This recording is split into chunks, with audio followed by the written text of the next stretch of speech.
Hey guys, Sunday afternoon. We've been a little absent for a while for an actual in-depth video with some educational information regarding healthcare. So here we are.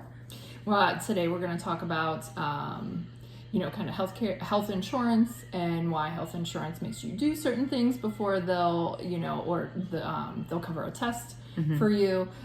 So one of the things that a lot of people ask is, why can't I just get an MRI? And there's a reason for that. We don't have magic fairy wands. No, we can't make it happen for you. But your insurance company is going to want you to try things that cost less first. So even though sometimes that hinders and takes a while to get through, for patient care, and it's frustrating for you guys. But the reason why is because if you injure yourself and you go get an x-ray, it's costing maybe a couple $100, and then your doctor recommends physical therapy to try and fix that, and that's again maybe a couple $100. But then say you're not getting any better from physical therapy, and you've already had your x-ray, then we can go to the insurance company and say, hey, they really need an MRI. Something else is going on. Yes. An MRI costs a couple $1,000s. So that's the difference. And sometimes, depending on the injury itself, also MRIs would be automatically covered. So you've been in a motor vehicle accident, you end up in the emergency room. That's a complete different story than had an accident mowing the lawn, or pulled a muscle or fell 3 weeks ago. Different levels of injury under different codes that the insurance company uses to say when something will go through right away or not. Yeah. And then the other thing is specialist referrals. So a lot of times, you might have an ongoing issue, a chronic problem. Sorry guys, that's my dog. He's super cute though. We'll see if we can get him to calm down. But, for a specialist, if you're having, a skin issue, the insurance company is going to say, well, did they try X, Y, and Z? Did you try a medication? Did you try a topical? And then if you still can't figure that out through your PCP, then they'll want you to go to a specialist, and then you'll need, and Carrie knows a lot about Medicare and Medicaid. Yes. So your state-funded type programs are always going to be a little harsher for you to get things firsthand.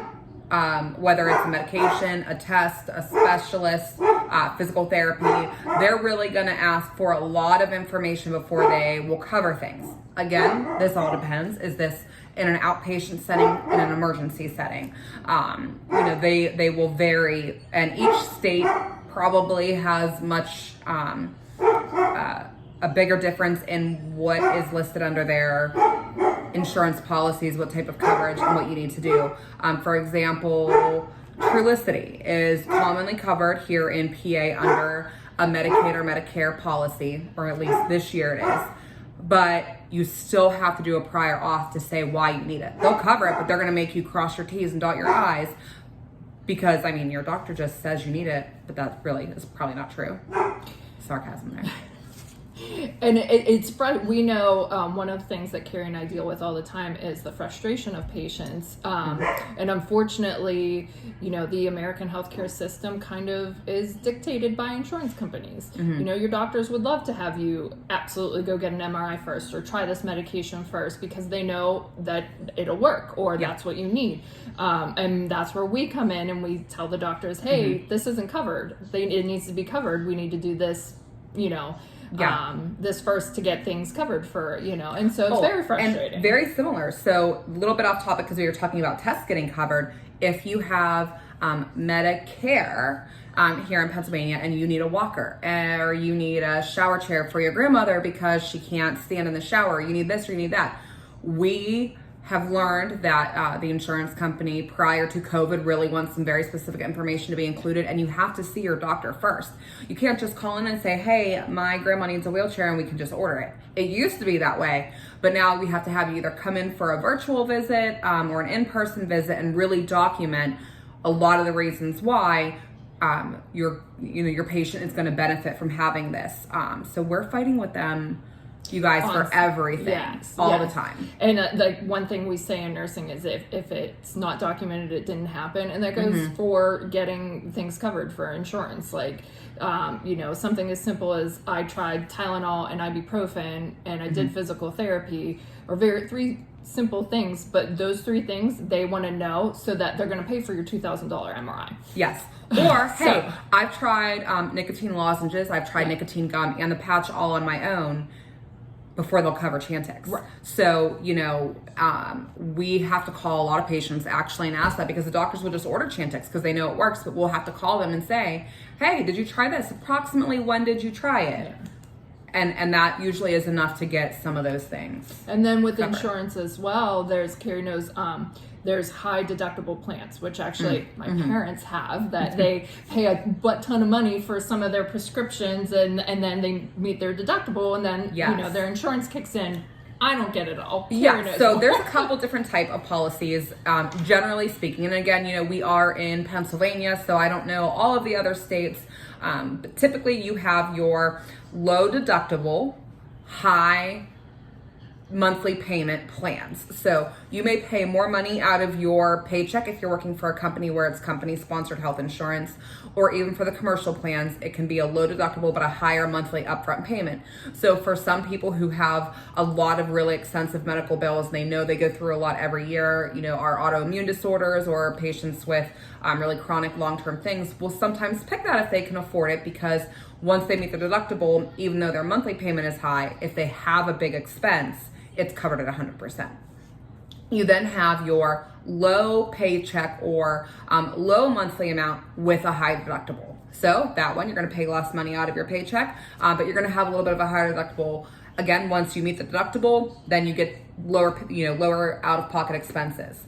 Then you have an HSA style or a healthcare savings I don't account. even know what that means. Those ones are awful. Okay. So if you have an HSA and your HSA says once you meet a $5,000 deductible, then we'll help you pay for things. That means whether it's an antibiotic prescription, a test, a doctor's visit, you're paying the full price until your deductible is met. And then they will help you do an 80-20 or a 70-30 split. So a lot of times when we have patients who are calling in about medications or tests, and I'm like, do you have an HSA plan? They're like, yeah. That's why you have to pay these full prices. So for a very young, healthy person, HSAs are great. They're not a lot of money up front as far as like monthly payments, because you're just either setting aside money from your paychecks that go into this holding account you can only use for healthcare, or you say, I'm not going to put anything in and I'll just wing it. See what happens. I don't recommend that one.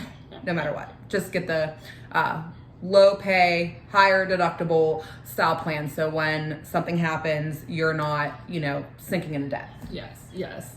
And then the other thing that we get asked a lot is, patients calling still with